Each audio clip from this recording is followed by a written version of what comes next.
ವರಮಹಾಲಕ್ಷ್ಮಿ ವ್ರತದ ಸಂದರ್ಭದಲ್ಲಿರುವ ಗೊಂದಲಗಳು ಮತ್ತು ಅವುಗಳಿಗೆ ಸ್ಪಷ್ಟನೆಯನ್ನು ನೀಡುವ ಪ್ರಯತ್ನವನ್ನು ಈ ವಿಡಿಯೋ ಮೂಲಕ ಮಾಡಿದ್ದೇನೆ. ಶ್ರಾವಣ ಮಾಸದ ಬರುವ ಶುಕ್ರವಾರಗಳಲ್ಲಿ, ವಿಶೇಷವಾಗಿ ಶ್ರಾವಣ ಮಾಸದ 2ನೇ ಶುಕ್ರವಾರ ಭಾರತೀಯ ಸಂಸ್ಕೃತಿಯಲ್ಲಿ ಅತ್ಯಂತ ಪವಿತ್ರ ದಿನವಾಗಿದೆ.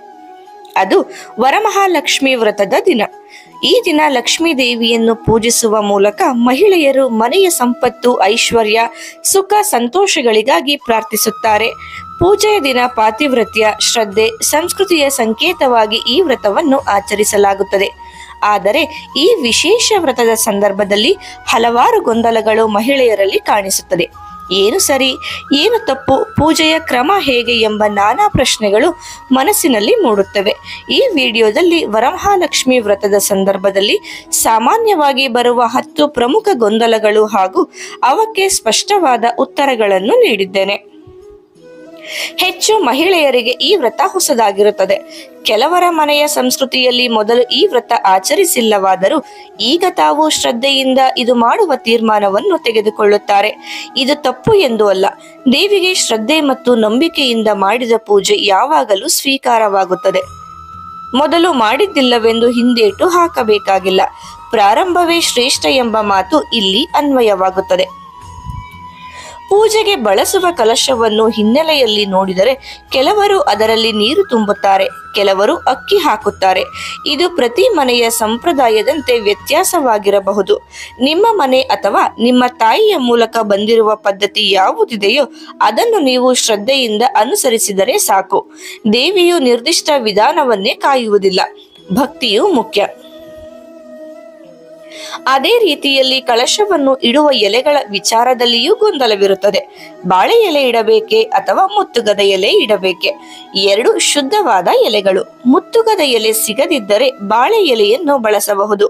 ಮುಖ್ಯವಾಗಿ ಎಲೆಯ ತುದಿಯನ್ನು ಪೂರ್ವ ಅಥವಾ ಉತ್ತರ ದಿಕ್ಕಿಗೆ ಇಡುವುದು ಶುಭಕರ ಎನ್ನಲಾಗುತ್ತದೆ. ಇದು ವಾಸ್ತುಶಾಸ್ತ್ರ ಮತ್ತು ಧಾರ್ಮಿಕ ದೃಷ್ಟಿಕೋನದಿಂದ ಕೂಡ ಸಕಾರಾತ್ಮಕವಾಗಿದೆ. ಮಹಿಳೆಯರಿಗೆ ತಾಂಬೂಲ ನೀಡುವುದು ವರಮಹಾಲಕ್ಷ್ಮಿ ಪೂಜೆಯಲ್ಲಿ ಪ್ರಮುಖ ಅಂಶ. ತಾಂಬೂಲದಲ್ಲಿ ನುಡಿಯಂತೆ ಎಲೆ, ಅಡಿಕೆ ಮಾತ್ರವಲ್ಲ, ಸೀರೆ ಅಥವಾ ರವಿಕೆ, ಬಾಳೆಹಣ್ಣು, ಪುಷ್ಪ, ದಕ್ಷಿಣೆ, ಸಾಧಾರಣವಾಗಿ ಹಿತ್ತಾಳೆಯ ನಾಣ್ಯವನ್ನು ಇಡಲಾಗುತ್ತದೆ.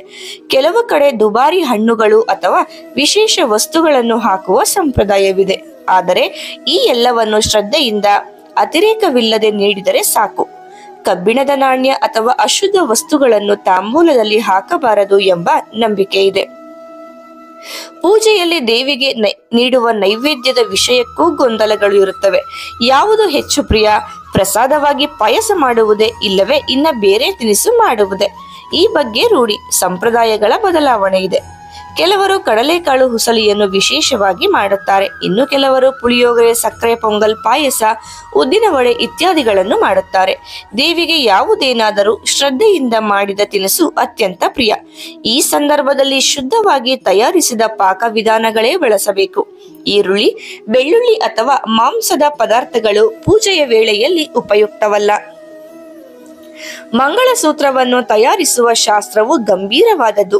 ಸಾಮಾನ್ಯವಾಗಿ 9 ಎಳೆಯ ಹಸಿವಳೇರಿ ಅಥವಾ ಬಿಳಿ ಹಳದಿ ವಳೇರಿ ಬಳಸಿ 3 ಗಂಟು ಬಿಗಿದು ಮಂಗಳಸೂತ್ರವನ್ನು ತಯಾರಿಸುತ್ತಾರೆ. ಈ ಮಂಗಳಸೂತ್ರವನ್ನು ದೇವಿಗೆ ಸಮರ್ಪಿಸಿ ನಂತರ ಮನೆಯಲ್ಲಿರುವ ಸುಹಾಸಿನಿಗೆ ದಾನವಾಗಿ ಕೊಡಲಾಗುತ್ತದೆ. ಇದು ಶುಭದ ಸಂಕೇತ. ಕೆಲವರು ಇದನ್ನು ದೇವಿಯ ನೆನೆಯುವ ರೂಪವಾಗಿ ಬಳಸುತ್ತಾರೆ. ಅಕ್ಷತೆಯ ತಯಾರಿಕೆಯು ಇಲ್ಲಿ ಪ್ರಸ್ತುತವಾಗುತ್ತದೆ. ಅಕ್ಷತೆ ಎಂದರೆ ಮುರಿಯದ ಅಕ್ಕಿ. ಅದನ್ನು ಅರಿಶಿಣದಲ್ಲಿ ಹಾಕಿ ಕೆಲವೊಮ್ಮೆ ತುಪ್ಪದ ಹನಿ ಬೆರೆಸಿ ತಯಾರಿಸಲಾಗುತ್ತದೆ. ಇದು ಪೂಜೆಯ ಮುಖ್ಯ ಅಂಗವಾಗಿದ್ದು ದೇವಿಗೆ ಅರ್ಪಣೆ ಮಾಡುವಾಗ, ತಾಂಬೂಲ ನೀಡುವಾಗ, ಕಳಶಕ್ಕೆ ಅರ್ಪಿಸುವಾಗ ಬಳಸಲಾಗುತ್ತದೆ. ಪೂಜೆಯ ಅಂತ್ಯದಲ್ಲಿ ಉದ್ವಾಸನೆ ಎನ್ನುವುದು ಮಹತ್ತರ. ಇದು ದೇವಿಯನ್ನು ನಮಗೆಂದು ಬಂದಿದ್ದ ದೇವಾಲಯದಿಂದ ಅಥವಾ ಮನೆ ಗಂಟೆಯಿಂದ ಹಿಂತಿರುಗಿಸುವ ಸಂಕೇತ. ದೇವಿಗೆ ಸಕಾಲದಲ್ಲಿ ನಮಸ್ಕಾರವನ್ನು ನೀಡಿ ಮನಪೂರ್ವಕವಾಗಿ, ಅಮ್ಮ, ನೀನು ನಮ್ಮ ಮನೆಗೆ ಬಂದೆ, ನಾವು ಶ್ರದ್ಧೆಯಿಂದ ಪೂಜೆ ಮಾಡಿದೆವು, ತೃಪ್ತಿಯಿಂದ ಹಿಂತಿರುಗು ಎಂಬ ಭಾವದಿಂದ ದೇವಿಗೆ ಬೀಳ್ಕೊಡುಗೆ ನೀಡುವುದು ಅತ್ಯಂತ ಶ್ರೇಷ್ಠ. ಪುರುಷ ಸೂಕ್ತದ ಪಾಠ ಅಥವಾ ಸರಳ ಮಂತ್ರ ಪಾಠದಿಂದ ಇದನ್ನು ಮಾಡಬಹುದು. ಪೂಜೆಯ ನಂತರ ಇರುವ ದೈವಿಕ ವಸ್ತುಗಳ ಉಪಯೋಗವು ಪ್ರಶ್ನೆಯಾದೀತು. ಕಳಶದ ನೀರನ್ನು ಗಿಡಗಳಿಗೆ ಹಾಕಬಹುದು ಅಥವಾ ಮನೆಯೊಳಗೆ ಶುದ್ಧತೆಯ ಪ್ರೋಕ್ಷಣವಾಗಿ ಬಳಸಬಹುದು. ಅಕ್ಕಿಯನ್ನು ಪಾಯಸಕ್ಕೆ ಬಳಸಬಹುದು ಅಥವಾ ಧಾರ್ಮಿಕ ಕಾರ್ಯಗಳಿಗೆ ಅಥವಾ ದಾನವಾಗಿ ಕೊಟ್ಟರೆ ಅದು ಪುಣ್ಯ. ಪೂಜಿತ ಸೀರೆಗಳನ್ನು ಮನೆಯ ಹಿರಿಯರಿಗೆ ಅಥವಾ ತಾಯಿಗೆ ಅಥವಾ ಒಬ್ಬ ಸದ್ಗುಣ ಸುಹಾಸಿನಿಗೆ ದಾನವಾಗಿ ಕೊಡುವುದು ಉತ್ತಮ. ಇಂತಹ ಎಲ್ಲ ವಿವರಗಳು ಒಟ್ಟುಗೂಡಿದಾಗ ನಾವು ಸ್ಪಷ್ಟವಾಗಿ ತಿಳಿದುಕೊಳ್ಳಬಹುದು. ವರಮಹಾಲಕ್ಷ್ಮಿ ವ್ರತ ಎಂಬುದು ಕೇವಲ ಒಂದು ಆಚರಣೆಯಲ್ಲ, ಅದು ನಮ್ಮ ಮನೆಯ ಶ್ರದ್ಧೆ, ಸಂಸ್ಕೃತಿ ಹಾಗೂ ನಂಬಿಕೆಯ ಪ್ರತೀಕ. ಗೊಂದಲಗಳಿಲ್ಲದೆ ಸದೃಢ ನಂಬಿಕೆಯಿಂದ ಪೂಜೆಯನ್ನು ಮಾಡುವಾಗ ದೇವಿಯ ಕೃಪೆ ಸಂಪೂರ್ಣವಾಗಿ ಮನೆಯ ಮೇಲೆ ಹರಿಯುತ್ತದೆ. ಈ ವ್ರತವನ್ನು ಯಾವ ವಿಧಿಯೂ ಅತಿ ಕಠಿಣವಾಗಿ ನೋಡಬೇಕಾಗಿಲ್ಲ. ದೇವಿ ಭಕ್ತಿಯನ್ನಷ್ಟೇ ಮುಖ್ಯವೆಂದು ನೋಡುತ್ತಾಳೆ. ನಿಯಮಗಳ ಬಗ್ಗೆ ಯೋಚನೆ ಮಾಡುವಷ್ಟು ಶ್ರದ್ಧೆಯ ಬಗ್ಗೆ ಯೋಚಿಸಿದರೆ ಸಾಕು. ಶುದ್ಧ ಮನಸ್ಸಿನಿಂದ, ನಿಷ್ಕಲ್ಮಶ ಮನೋಭಾವದಿಂದ ಮಾಡಿದ ಪೂಜೆಗೆ ದೇವಿಯ ಆಶೀರ್ವಾದ ನಿಶ್ಚಿತ.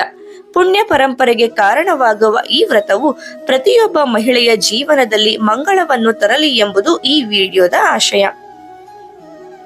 ಕೊನೆಯದಾಗಿ ಹೇಳುವುದಾದರೆ, ವರಮಹಾಲಕ್ಷ್ಮಿ ಪೂಜೆ ಒಂದು ಸಂಸ್ಕೃತಿಯ ಪ್ರಾತಿನಿಧ್ಯ. ಈ ವ್ರತದಲ್ಲಿ ಎಲ್ಲ ಪ್ರಶ್ನೆಗಳಿಗೂ ಸರಳವಾದ ಉತ್ತರವೆಂದರೆ ಶ್ರದ್ಧೆ. ಎಲ್ಲ ಗೊಂದಲಗಳ ಪರಿಹಾರವು ಅದರಲ್ಲಿಯೇ ಇದೆ. ದೇವಿ ಲಕ್ಷ್ಮಿಯ ಕೃಪೆಯಿಂದ ನಿಮ್ಮ ಮನೆಯಲ್ಲಿಯೇ ನೆಲೆಸಲಿ ಎಂಬ ಹಾರೈಕೆಗಳೊಂದಿಗೆ ಈ ವಿಡಿಯೋ ನಿಮ್ಮ ಮನದಲ್ಲಿ ಬೇರೂರಲಿ. ಹಾಗೆ ನಿಮ್ಮ ಸ್ನೇಹಿತರಿಗೂ ಹಂಚಿಕೊಳ್ಳಿ.